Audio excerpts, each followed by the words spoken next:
এর মধ্যে নক্ষত্র, এই যে মিল্কি ওয়ে গ্যালাক্সি, এই গ্যালাক্সির মধ্যে আমাদের পৃথিবী। তো এই গ্যালাক্সির মানে পরিধিটা কতটা? এই পৃথিবীতে বিজ্ঞানীরা আবিষ্কার করেছেন সবচেয়ে দ্রুত ছুটতে পারে সেটা হচ্ছে আলো। একটা লাইট মারবেন, সেই লাইটের আলো 1 সেকেন্ডে 3 লক্ষ কিলোমিটার যায়। পৃথিবীতে কোনো দ্রুতগামী যান এখনো পর্যন্ত আবিষ্কার হয়নি লাইট যত দ্রুত যেতে পারে। তো এই মিল্কি ওয়ে গ্যালাক্সির এক প্রান্ত থেকে আরেক প্রান্তে যেতে সময় লাগবে, যদি ওই আলোর গতিবেগে যাওয়া হয় তাহলে 1 লক্ষ বছর সময় লাগবে।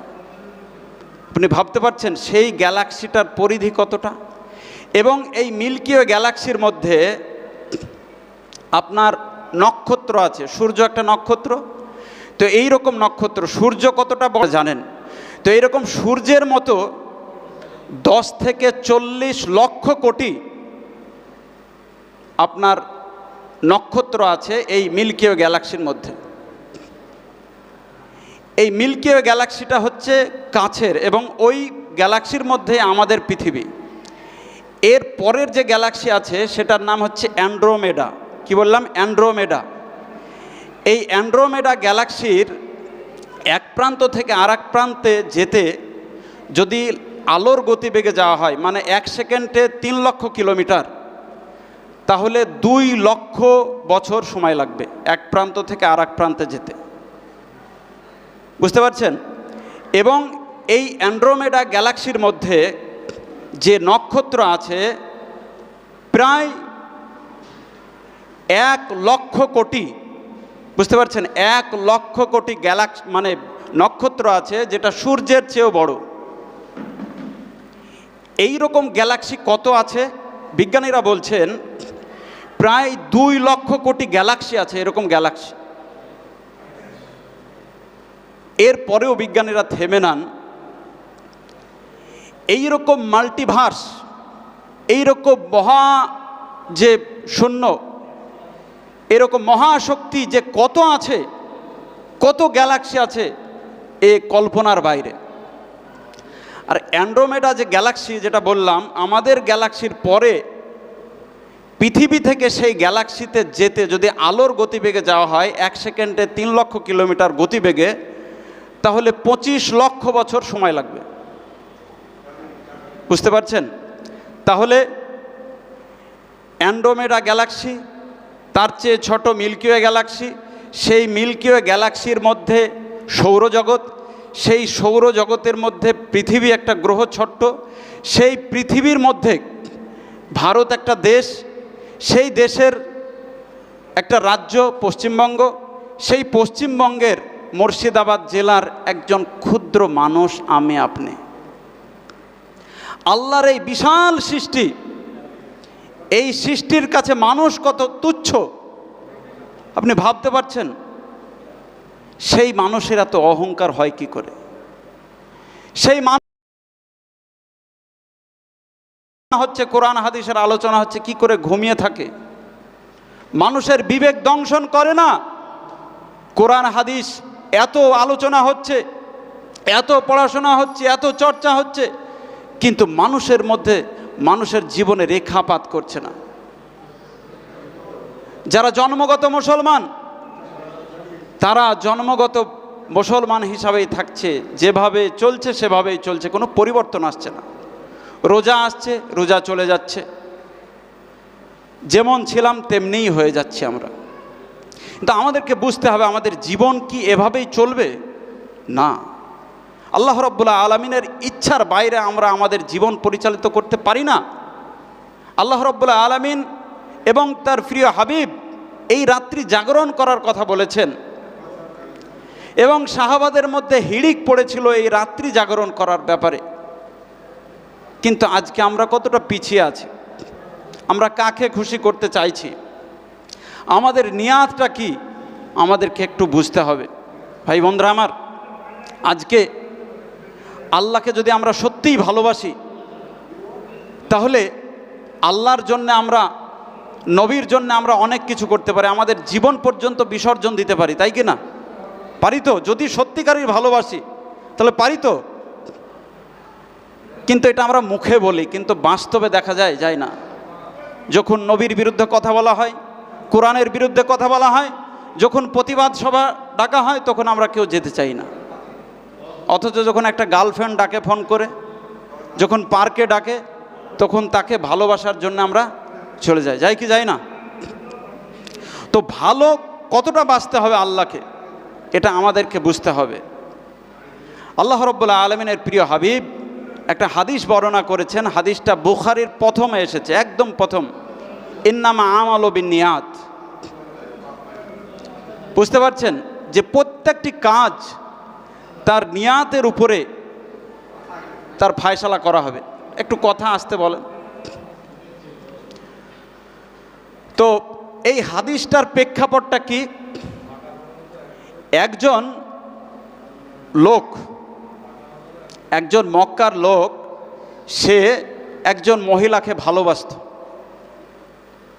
আল্লাহর রাসূল হিজরত করে যখন মদিনায় চলে গেলেন, তখন সেই মেয়েটা হিজরত করে চলে গেল মদিনায়। এবার লাইলি এক জায়গায়, মজনু আর এক জায়গায়, বিশাল সমস্যা। এ তো আর দেখতে পাই না। তো এও মনে মনে প্ল্যান করলো যে আমাকেও হিজরত করে মদিনায় যেতে হবে ওই মেয়েটাকে দেখা করার জন্য। একটা দিন সেও হিজরত করে মদিনায় চলে গেল। সাহাবাদের মধ্যে কানা ঘোষা হতে শুরু করলো যে অমুক ব্যক্তি ওই মেয়েটার কারণে হিজরত করে এসেছে। আল্লাহ রসুলের কাছে এই ঘটনা উপস্থাপন করা হলো। আল্লাহ রসুল বললেন, ইন্নামা আমালু বিন্নিয়াত। যদি কোনো ব্যক্তি আল্লাহ এবং আল্লাহ রাসূলকে পাওয়ার জন্য হিজরত করে, সে নিশ্চয় আল্লাহ এবং আল্লাহ রাসূলকে পাবে। আর যদি কোনো ব্যক্তি কোনো নারীকে পাওয়ার জন্য হিজরত করে, তাহলে সে অবশ্যই সেই নারীকেই পাবে। বুঝতে পারছেন? তাহলে আমাদের দৈনন্দিন জীবনের প্রত্যেকটি কাজ হবে একমাত্র আল্লাহ রাব্বুল আলামিনকে রাজি খুশি করার জন্য। আপনি ভাবুন, আর একটু উদাহরণ দিই। আল্লাহ রাব্বুল আলামিন এই যে আমাদের পৃথিবীতে যে সমস্ত নিয়ামত আমাদের জন্য দিয়েছেন, এই নিয়ামত মূলত মানুষের জন্য। আপনি একটু ভাবুন, যদি রৌদ্র বন্ধ হয়ে যায়, সূর্য যদি না চলে, তাহলে মানুষ বাঁচবে? যদি অক্সিজেন 10 মিনিটের জন্য বন্ধ করে দেয় আল্লাহ রাব্বুল আলামিন, সারা পৃথিবীতে আর মানুষ থাকবে? যদি জমি থেকে ফসল না ফলায়, ফসল যদি আল্লাহ রাব্বুল আলামিন উৎপন্ন না করেন, তাহলে মানুষ বাঁচবে? যদি অতিবৃষ্টি হয়, অনাবৃষ্টি হয়, খরা হয়, মানুষ বাঁচবে? তাহলে একটা জিনিস ভাবুন, যে সমস্ত কিছু, যত রকম ব্যবস্থাপনা, সমস্ত ব্যবস্থাপনা আল্লাহ রাব্বুল আলামিন মানুষের জন্য করেছেন। এই যে ঘুমের ব্যবস্থা আল্লাহ রাব্বুল আলামিন করেছেন। একটা প্রাপ্তবয়স্ক মানুষ, তাকে প্রতিদিন আধ ঘন্টা থেকে 1 ঘন্টা সূর্যের আলোতে বসতে হবে, না হলে ভিটামিন D3 তৈরি হবে না। আজকে দেখবেন ডাক্তারদের কাছে যাবেন, শতকরা যদি 100 জনের ভিটামিন D3 চেক করা হয়, তাহলে 95 জনের। এই রোদ মানুষের শরীরের জন্য উপকারী, এবং ভিটামিন D3-র অভাবে শরীরে 300 রকমের রোগ হতে পারে। আপনাকে যে আল্লাহ রাব্বুল আলামিন সূর্যের আলো দিচ্ছেন বিনা পয়সায়, কোনো টাকা নেন না আল্লাহ রাব্বুল আলামিন, সেই আল্লাহ রাব্বুল আলামিনকে ভালোবাসবেন না অন্য কাউকে ভালোবাসবেন? না ডান বামকে ভালোবাসবেন? কাকে ভালোবাসবেন? আল্লাহকে ভালোবাসবেন তো? ভালোবাসতে হলে আমি যদি 3টে পর্যন্ত আলোচনা করি, তাহলে আলোচনা শুনতে হবে। এর নামই ভালোবাসা। আরেকটু উদাহরণ দেব। আল্লাহ রাব্বুল আলামিন এইভাবে সমস্ত নিয়ামত, এই যে ঘুম, বিজ্ঞানীরা বলছেন যে দুপুর, চিকিৎসা বিজ্ঞানীরা বলছেন দুপুর মানে বেলা 10টা থেকে 2টোর মধ্যে ভিটামিন D3 বেশি শোষণ হয় শরীরে। আর রাত্রি 10টা থেকে রাত্রি 2টো পর্যন্ত বা 3টে পর্যন্ত, এই সময় ব্রেনে মেলাটোনিন ক্ষরণ হয়। যদি কোনো মানুষ দীর্ঘদিন এই রাত্রি 10টা থেকে 2টো পর্যন্ত রাত জাগে, তাহলে একটা টাইমে সে অ্যাবনর্মাল হয়ে যাবে, তার স্মৃতিশক্তির লোপ পাবে, তার ঘুম হারিয়ে যাবে, নানান ধরনের শারীরিক সমস্যা আসবে। তো এই ভিটামিন D3-র সঙ্গে মেলাটোনিনের এক বিশাল সংযোগ। দিন 10টা থেকে দুপুর 2টো পর্যন্ত এবং রাত্রি 10টা থেকে রাত্রি 2টো পর্যন্ত দিনের বেলায় ভিটামিন D3 আর রাতের বেলায় মেলাটোনিন, এই যে সংমিশ্রণ আল্লাহ রাব্বুল আলামিন তৈরি করেছেন, এই আল্লাহ রাসূল সাল্লাল্লাহু আলাইহি সাল্লাম আজ থেকে 1400 বছর আগে, যখন বিজ্ঞান আবিষ্কার হয়নি, যখন কোনো গবেষণাগার তৈরি হয়নি, তখন তিনি বলে গেছেন যে তোমরা যখন অন্ধকারে রাত্রিবেলায় ঘুমাবে, সেই সময় তোমরা প্রদীপকে নিভিয়ে দিয়ে ঘুমাও, অন্ধকার ঘরে ঘুমাও, লাইট জেলে ঘুমিও না। আজকে মেডিকেল সায়েন্স বলছে যদি রাত্রিবেলায় ঘরের মধ্যে লাইট জেলে কেউ ঘুমায়, তাহলে মেলাটোনিন ঠিকমতো ক্ষরণ হয় না ব্রেনে। চিন্তা করেন, আজকে সেই নবী মুহাম্মদ সাল্লাল্লাহু আলাইহি সাল্লামকে জীবনের আইডিয়াল মনে করবেন, না নিজের মতো করে খেয়াল খুশি অনুযায়ী জীবন অতিবাহিত করবেন? তাই বন্ধুরা আমার, এই সমস্ত কিছু পৃথিবীর যত সিস্টেম, এই সমস্ত সিস্টেম শুধু মানুষের জন্য। যদি মানুষ না থাকে, পৃথিবীর এত নাজ নিয়ামত সব কিছু বৃথা, সব বৃথা, এর কোনো মূল্য নেই। একটা ইউনিভার্সিটি তৈরি হয় কোটি কোটি টাকা দিয়ে, সেখানে লক্ষ লক্ষ টাকা দিয়ে প্রফেসরদের বেতন দেওয়া হয়, কত সিস্টেম চালু করে, কত কমিশন সরকার চালু করে, তাতে কত টাকা খরচ শুধু ছাত্রের জন্য। একটা ভালো ছাত্র তৈরি হবে, ছাত্ররা শিক্ষিত হবে তার জন্য। যদি ছাত্রই না থাকে, তাহলে ইউনিভার্সিটি, ওই বড় বিল্ডিংয়ের কোনো মূল্য নেই, টিচারের কোনো মূল্য নেই, কিছুই মূল্য নেই। অনুরূপ, যদি মানুষ না থাকে এই পৃথিবীতে, সৃষ্টিকে ব্যবহার করার কেউ থাকবে না, এই সৃষ্টির কোনো মূল্য থাকবে না, এই অক্সিজেনের কোনো মূল্য থাকবে না, এই রৌদ্রের কোনো মূল্য থাকবে না, সূর্যের কোনো মূল্য থাকবে না। তাহলে যে আল্লাহ রাব্বুল আলামিন আমাদেরকে এত কিছু দিয়েছেন, চোখ দিয়েছেন, আমি আসছি সেদিকে, মানে রোজার উপকারিতা বলতে গিয়ে সেদিকে বলবো, শরীরের কিছু সিস্টেম আছে সে সিস্টেম সম্পর্কে বলবো। তো আল্লাহ রাব্বুল আলামিন এত কিছু আমাদেরকে দিয়েছেন, কি জন্য দিয়েছেন? একমাত্র মানুষের সুবিধার জন্য। এবং একটা কথাই আছে যে যার নুন খায় তার গুণ গায়, বলে তো ভাই, বলে তো। তো আল্লাহ রাব্বুল আলামিনের নুন খাবেন আর ওই বামরামদের গুণ গাইবেন, এটা আল্লাহ কি মেনে নেবে ভাই? মেনে নেবে? কখনোই মেনে নেবে না। আল্লাহ রাব্বুল আলামিন যদি ইচ্ছা করেন, আপনি নিজের ইচ্ছায় 1 মিনিট বাঁচার ক্ষমতা নেই আপনার। আল্লাহ রাব্বুল আলামিন যদি অক্সিজেন বন্ধ করে দেন, এই সমস্ত সিস্টেম যদি বন্ধ করে দেন, তাহলে মানুষ আর বাঁচতে পারবে না, এই পৃথিবীটা বসবাসের অযোগ্য হয়ে যাবে। কিন্তু আমরা একটা মহিলাকে যতটা ভালোবাসতে পারি, একটা মেয়ের জন্য সারা রাত্রি জাগতে পারি, কিন্তু আল্লাহর জন্য রাত্রে আধ ঘন্টা সময় আমরা ব্যয় করতে পারি না। সেই মেয়েটা আপনাকে বিশাল ভালোবাসে, জান দিয়ে দেব বলে যে তুমি যদি আমাকে বিয়ে না করো, তাহলে আমি আর পৃথিবীতে বাঁচবো না, আমাকে বেঁচে থাকতে ইচ্ছা করে না। দেখবেন যুবক যুবতীদের মধ্যে যখন প্রেম ভালোবাসা তৈরি হয়, তখন এটাই বলে, ছেলেও বলে যে ওকে ছাড়া আমি বাঁচবো না।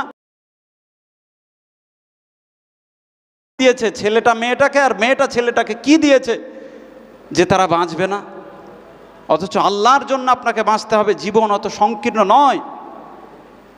কিন্তু একটা মেয়ের জন্য, সামান্য স্বার্থের জন্য মানুষ জীবন পর্যন্ত বিসর্জন দিয়ে দেয়। একটা মেয়েকে যদি না পায়, তাহলে জীবনই আর রাখবো না, আত্মহত্যা করে ফেলে। কিন্তু আল্লাহ রাব্বুল আলামিন সেই মেয়েটা, যে মেয়েটা আপনার জন্য বলেছিল যে তোমাকে ছাড়া আমি বাঁচবো না, পরক্ষণে ভালোবাসা করে বিয়ে হলো, বিয়ে হওয়ার পরে যদি আবার কোনো একটা ভালো পুরুষের অফার আসে, তাহলে সে মেয়ে আবার পালিয়ে যায়। যায় কি যায় না ভাই? যায় তো। 2 ছেলে 3 ছেলের মা, সন্তান ছেলে, মা এবং সন্তানের সাথে যে নিবিড় সম্পর্ক, এত নিবিড় সম্পর্ক পৃথিবীর অন্য কোনো সম্পর্কে নাই। সেই সন্তান ছেড়ে মা পালিয়ে যায়। তাহলে চিন্তা করতে পারেন যে ভালোবাসা, এত ভালোবাসার জায়গা, সেই ভালোবাসা সামান্য একটু হ্রস্ব দীর্ঘ হয়ে গেলে ছেড়ে পালিয়ে যায়। কিন্তু আল্লাহ রব্বুল আলামিন কি বলছেন? আল্লাহ রব্বুল আলামিন বলছেন যে আমার বান্দারা, তোরা পাপ করেছিস, অনেক পাপ, পাপের কোনো সীমা পরিসীমা নাই। শয়তান বলছে তোর পাপ আর জীবনে ক্ষমা হবে না। শয়তান সব সময় বলছে যে এত পাপ করেছিস, তোর পাপ আর জীবনে ক্ষমা হবে না। আল্লাহ বলছেন আমি রহমানুর রহিম, লা তাকনাতু ফির রহমাতিল্লাহ, তোমরা আমার রহমত থেকে, আল্লাহর রহমত থেকে বঞ্চিত হয়ে যেও না। আল্লাহ বলছেন রাত্রিবেলায় ওঠার পরে তাহাজ্জুদের সময়ে উজু করে ভালো করে আমার কাছে নামাজ পড়ে আমার কাছে পাপ ক্ষমা করে দিতে পারি। যত পাপ করবেন আল্লাহ রাব্বুল আলামিন ক্ষমা করার জন্য প্রস্তুত আছেন, কিন্তু আমরা সেদিকে যাই না। আমরা ধৈর্য হারিয়ে ফেলি। কতজনকে দেখলাম এই কিছুদিন আগেই আমাদের এলাকার একজন ছেলে খুব নামাজ পড়ে, প্রতিদিন ফজরে কোরআন পড়ে, তারপরে আপনার তাহাজ্জুদের নামাজ, আর সব সময় বড় বড় দাড়ি, মানে কি বলবো, এত সুফি সাফা, মনে হয় যে এক ফেরেস্তার মতো হয়ে গেছে। এখন নামাজই ছেড়ে দিয়েছে। বলছে কী ব্যাপার? তা বলছে হচ্ছে না পড়া, শুক্রবারের নামাজও হয়তো পড়ে না। চিন্তা করতে পারেন এই যুগে ঈমান ধরে রাখা খুব কঠিন। এই ফিতনার যুগে মোবাইল দেখলে আপনার ঈমান চলে যাবে। নানান ধরনের ফেরকার কথা আপনি পাবেন, আহলে কোরআন পাবেন, তারপরে বিভিন্ন ধরনের আপনি ফেরকা, বিভিন্ন ধরনের মাযহাবের কথা পাবেন, বিভিন্ন ধরনের আকীদার কথা আপনি শুনতে পাবেন, যেগুলো শুনে আপনার ঈমানে সন্দেহ তৈরি হবে। মনে হবে এসব করে কি হবে। ভাই বন্ধুরা আমার, সবসময় আল্লাহর কাছে হেদায়েত প্রার্থনা করতে হবে, সবসময় কামনা করতে হবে যে আল্লাহ তুমি আমাকে এই হেদায়েতের উপরে রেখো, এই সঠিক রাস্তার উপরে রেখো। এই সঠিক রাস্তার উপরে থাকাটা হচ্ছে সবচাইতে বড় মানে একটা নিয়ামত। আচ্ছা সেটা আচ্ছা আচ্ছা আচ্ছা আচ্ছা আচ্ছা আচ্ছা বলছি। তো বিষয় হচ্ছে, আমাকে যে কথা বলা হলো, অবশ্যই আজকের যে উদ্দেশ্য সেটা আপনারা ভালোভাবেই জানেন। 1 নম্বর উদ্দেশ্য হচ্ছে কালেকশন, 2 নম্বর উদ্দেশ্য হচ্ছে আমরা কিছু শুনব, কিছু শিখব, কিছু জানব, জানার পরে আমাদের দৈনন্দিন জীবনে আমরা সেটা পালন করার চেষ্টা করব। তো রমজান মাস মহিলাদের পক্ষ থেকে আশানুরূপ দান এখনো আসেনি। তো এই মাস কতটা বরকতপূর্ণ মাস জানেন?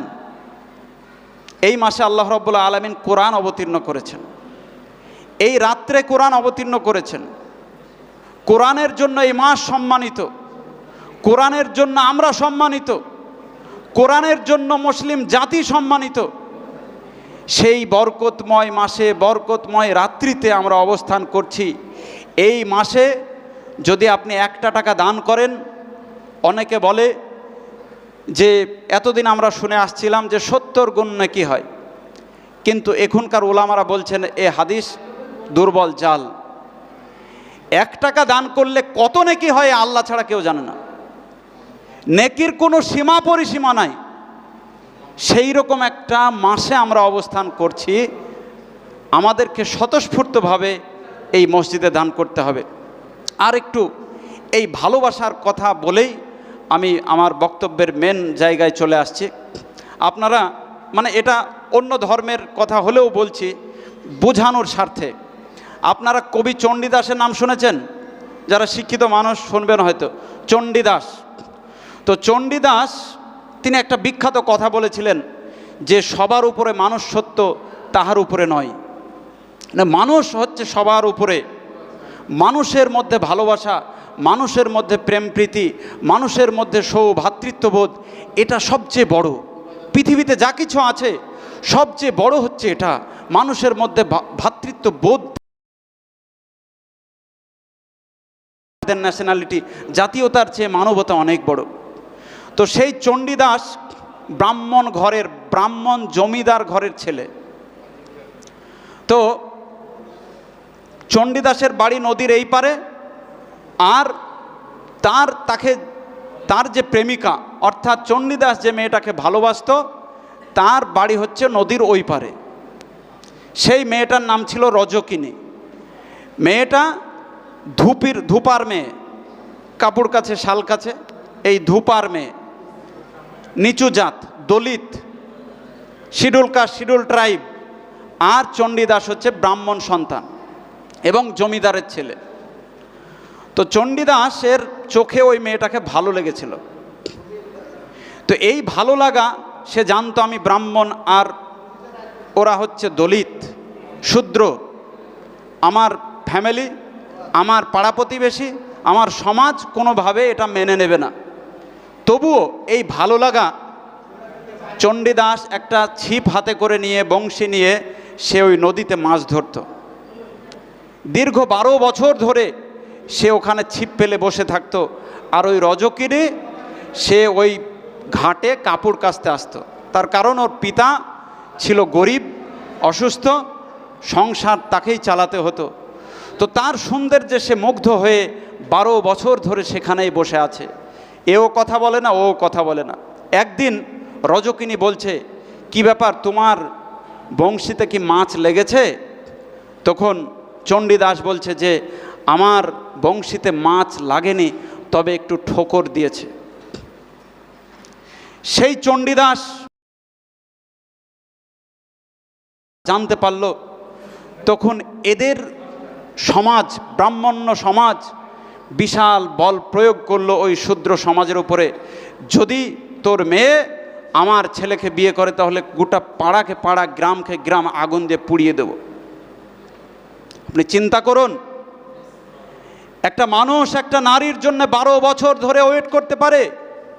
একটা শিক্ষিত মানুষ, চণ্ডীদাস একজন বড় মাপের কবি, 12 বছর ধরে একজন নারীর জন্য ওয়েট করতে পারে। আমি যে কথা বলছিলাম, তাহাজ্জুদ পড়া লোক, সে কিছুদিন তাহাজ্জুদ পড়ে দেখলো যে আল্লাহকে তো পাওয়া যাচ্ছে না, আর টাকা পয়সাও আল্লাহ দিচ্ছে না, ফল মাকড়ও দিচ্ছে না, আর বাড়িও আমার দোতলা হচ্ছে না, তাহলে আর নামাজ পড়ে কি হবে, নামাজটাই ছেড়ে দিই। আমরা করি তো, একটা ভালো কাজ যখন শুরু করি তখন তাড়াতাড়ি ফল পাওয়ার আশা করি। দেখি 2-5 দিন 10 দিন করি, করার পরে যখন ফল পাই না, তখন ঝট করে সেই কাজটা আমরা ছেড়ে দিই, আর করি না। কিন্তু কি ধৈর্য, 12 বছর ধরে শুধু একটা নারীর জন্য। সেই নারীটা তাকে পরক্ষণে ছেড়ে চলে যেতে পারে, সেই নারীটা তাকে ধোঁকা দিতে পারে, সে মারা যেতে পারে। আরও ঘটনা আছে, আমি সেদিকে যাচ্ছি না, যা সেটা বোঝানোর জন্য বললাম।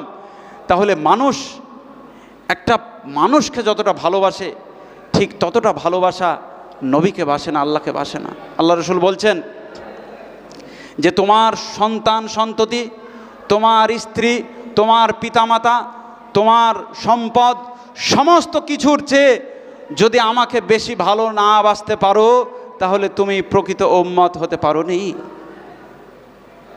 বুঝতে পেরেছেন কি বললাম? ভাই বন্ধুরা আমার, আমাদেরকে বুঝতে হবে যে আমাদেরকে আল্লাহ রাব্বুল আলামিন কেন সৃষ্টি করেছেন, আমাদের উদ্দেশ্য কি। আমাদের জীবনকে নতুনভাবে, নতুন সাজে আমাদেরকে সাজাতে হবে। এই রমজান মাস আল্লাহ রাব্বুল আলামিন পবিত্র কোরআনে বলছেন, ইয়া আইয়ুহাল্লাযীনা আমানু, হে বিশ্বাসীরা, যারা আমার প্রতি ঈমান এনেছো, কুতিবা আলাইকুমুস সিয়াম কামা কুতিবা আলাল্লাযীনা মিন ক্বাবলিকুম লাআল্লাকুম তাত্তাকুন। তোমাদের উপরে রোজাকে ফরজ করা হয়েছে, যেমন রোজাকে ফরজ করা হয়েছিল তোমাদের পূর্ববর্তী উম্মতদের উপরে, যাতে তোমরা মুত্তাকি হতে পারো, পরেজগার হতে পারো। ভাই বন্ধুরা আমার, রোজার উদ্দেশ্য কি? খুব পরিচিত আয়াত, কিন্তু এর ব্যাখ্যা বিশ্লেষণ আমি একটু অন্যভাবে করার চেষ্টা করব। রোজার মেন উদ্দেশ্য হচ্ছে আমাদেরকে মুত্তাকি করা, তাকওয়ালা করা, ফরেজগার বানানো। এটাই হচ্ছে আল্লাহর উদ্দেশ্য, তাই কি না? আল্লাহ রাব্বুল আলামিন এই আয়াতে ঈমানদারদেরকে সম্বোধন করে বলছেন, ইয়া আইয়ুহাল্লাযীনা আমানু। আল্লাহ বলছেন না ইয়া আইয়ুহান নাস, একথা বলছেন না। হে মানব মণ্ডলী, একথা বলছেন না। ইয়া আইয়ুহাল্লাযীনা আমানু, হে বিশ্বাসীরা, যারা আমার প্রতি ঈমান এনেছো, কুতিবা আলাইকুমুস সিয়াম, তোমাদের উপরে রোজাকে ফরজ করা হয়েছে, কামা কুতিবা আলাল, ভাবে তোমাদের পূর্ববর্তী লোকদের উপরে ফরজ করা হয়েছিল, কারণ কি? যাতে তোমরা মোত্তাকি হতে পারো, পরেজগার হতে পারো। মোত্তাকি যদি রোজার মাস আসার পরে মানুষ মোত্তাকি হতো, তাহলে নামাজির সংখ্যা ঈদের পরে কমে যেত না বাড়তো? বাড়াতো কথা নাকি? কিন্তু যেমনকার নামাজি তেমনি থাকে, একটাও বাড়ে না। যে মদ খাচ্ছিল সে মদ খেয়েই যায়, যে সুদ খাচ্ছিল সে সুদ খেয়েই যায়, যে তুলাবাজি করছিল সে তুলাবাজি করেই যায়, যে দাঁড়ি মারছিল সে দাঁড়ি মেরেই যায়, যে ব্যবসায় ওজনে ফাঁকি দিচ্ছিল সে ফাঁকি দিয়েই যায়, যে যা করছিল সে তা করেই যায়। যে পর্দা করতো না সে তাই থেকে গেল, পর্দা আর করলো না। কিন্তু এই মাসটা তো ট্রেনিংয়ের মাস। আল্লাহ রাব্বুল আলামিন বলছেন ট্রেনিং, প্রশিক্ষণ। মাস্টারদের ট্রেনিং হয়, প্রফেসরদের ট্রেনিং হয়, ব্যাংকে যারা চাকরি করে তাদের ট্রেনিং হয়। কেন ট্রেনিং হয়? যে স্কুল টিচার সে তো মাস্টার ডিগ্রি করে এসেছে, বিএড করেছে, আরও অনেক ডিগ্রি নিয়ে সে স্কুলে ঢুকেছে চাকরি করতে, সে তো শিক্ষিত হয়ে পরীক্ষা দিয়ে ভালোভাবে তো ঢুকেছে। তাহলে তার আবার ট্রেনিং কি দরকার আছে? ট্রেনিং দেওয়ার অর্থ এটাই যে মানুষ অনেক কিছু ভুলে যায়, মানুষকে আবার স্মরণ করিয়ে দেওয়া, সজাগ করে দেওয়া, আবার রিভিউ করা, নতুন করে আবার তাকে মানে করা, বুঝিয়ে দেওয়া যে এইভাবে কাজ করতে হবে। তো সেই রোজা প্রতি বছর বছর আমাদের মাঝে আসে। আমরা এই রোজা থেকে ট্রেনিং নেই। আমরা ভোরের বেলায় সাহারি খাই আর সন্ধ্যার সময় ইফতার করি, তাই তো ভাই? এই যে দীর্ঘ সময় 12 থেকে 14 ঘন্টা, এর মধ্যে বিড়ি টিড়ি খাই কেউ? আমরা বিড়ি খাওয়া লোক এখানে থাকবেন নিশ্চয়। মানে নামাজিদের মধ্যে আমার সার্ভে মানে 20টা নামাজি হলে 15টা বিড়ি খায়, আর ওর মধ্যে 2-একটা গুল করা লোক আছে। আর ইমাম, সর্দার, ক্যাশিয়ার, এদের মধ্যে আবার গুলখোর লোকগুলা বেশি থাকে, বুঝতে পেরেছেন? গুলখোররা এরা বেশি। আর গুল আবার ভালো জায়গায় খাওয়া যায় না, পায়খানায় না গেলে আবার গুল খাওয়া যায় না, বুঝতে পেরেছেন? মানে এমন একটা নিকৃষ্ট খাবার, এই খাবার আবার পায়খানাতেই খেতে হয়, না পায়খানা ক্লিয়ার হয় না অনেকের আবার গুল না দিলে। কেউ বিড়ি না ধরালে আবার পায়খানা ক্লিয়ার হয় না, বিশাল সমস্যা। তো এই যে 12 থেকে 14 ঘন্টা বিড়ি খেলো না, তা এটা কি হলো? এটা ট্রেনিং হলো তো নাকি? 12 থেকে 14 ঘন্টা বিড়ি খেলো না মানে ট্রেনিং হলো, প্রশিক্ষণ হলো। আর যেই ইফতার করেছে অমনি বিড়িটা ধরিয়ে দিল। তাহলে এই যে ট্রেনিং, এই যে প্রশিক্ষণ, তাহলে এই প্রশিক্ষণটা নিয়ে লাভটা কি হলো?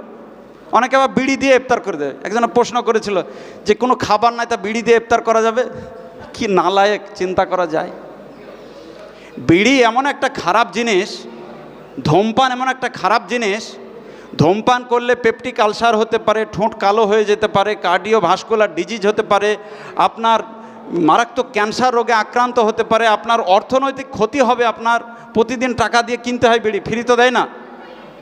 আপনি টাকা দিয়ে বিড়ি কিনে খান, আর আমাকে যদি ফ্রি দেওয়া হয় আমরা খাবো না। না, ওইভাবে আমরা ছোট থেকে মানুষ হয়েছি, মানে বিড়ি না খেয়ে মানুষ হয়েছি, আর বিড়ির দিকে টানও যায় না। আর এই সাধারণ মানুষ, এরা বিড়ির প্রতি এমন নেশা করেছে, যদি বলা হয় যে বিড়িটা ছাড়ো ভাই, বহুদিন ধরে বিড়ি খাচ্ছ, বয়স হয়ে গেছে, আরে বলো না, বউ ছেড়ে দিব, কিন্তু বিড়ি ছাড়বো না, বুঝতে পেরেছেন? বউ তালাক দিয়ে দিতে হবে দিব, কিন্তু বিড়ি ছাড়া যাবে না। মানে এত মধুর জিনিস, এত সুন্দর টেস্ট, জানি না কেমন টেস্ট, কোনোদিন খেয়েও দেখিনি। তো এই বিড়ি, বুঝতে পেরেছেন তো, মুখে পানি দিয়েই ইফতার করার পরেই শুরু হয়ে গেল। যে যা করলো, যে গাঁজা খায় সেও দুটান বসিয়ে দিল, যে ফেন্সিডিল খায় সেও খেয়ে নিল, যে যা করে মোটামুটি এই টাইমের মধ্যে ফজরের আগে পর্যন্ত করে নিল। নেওয়ার পরে আবার ফজরের সাহারি টাহারি খেয়ে আবার রোজা রেখে দিল। তা রোজার মাসেই তো আমরা ঠিক করতে পারলাম না আমাদের ট্রেনিং, বাকি 11টা মাস কি করে যাব? এখান থেকে আমাদের শিক্ষা আছে, সেটা হচ্ছে রমাজান মাসে আল্লাহ রাব্বুল আলামিন যে প্রশিক্ষণ দিচ্ছেন, এই প্রশিক্ষণটা মূলত দুটো বিষয়ের উপরে। একটা, মানুষ দুনিয়াতে দুটো কারণে মানুষ পাপ করে। একটা হচ্ছে পেটের জন্য, মানুষ অর্থ রুজি রোজগারের জন্য পাপ করে, পেটে কি খাবে তার জন্য ইনকাম করে, হারাম রাস্তায় করে, ঘুষ খায়, সুদ খায়, নানান ধরনের অপকর্ম করে, ফাঁকি দেয় ব্যবসায়, দাঁড়িতে কম মারে, তারপরে মালে কম দেয়, বিভিন্ন রকমের যত রকমের হারাম কাজ আছে সমস্ত কাজ করে এই পেটের জন্য, তাই তো না ভাই, নাকি না অন্য কিছুর জন্য? পেটের জন্যই তো করে। আর আরেকটা পাপ করে, সেটা হচ্ছে যৌনাঙ্গের জন্য, দুই উরু রানের মধ্যে যেটা আছে তার জন্য, এর জন্য পাপ হয়।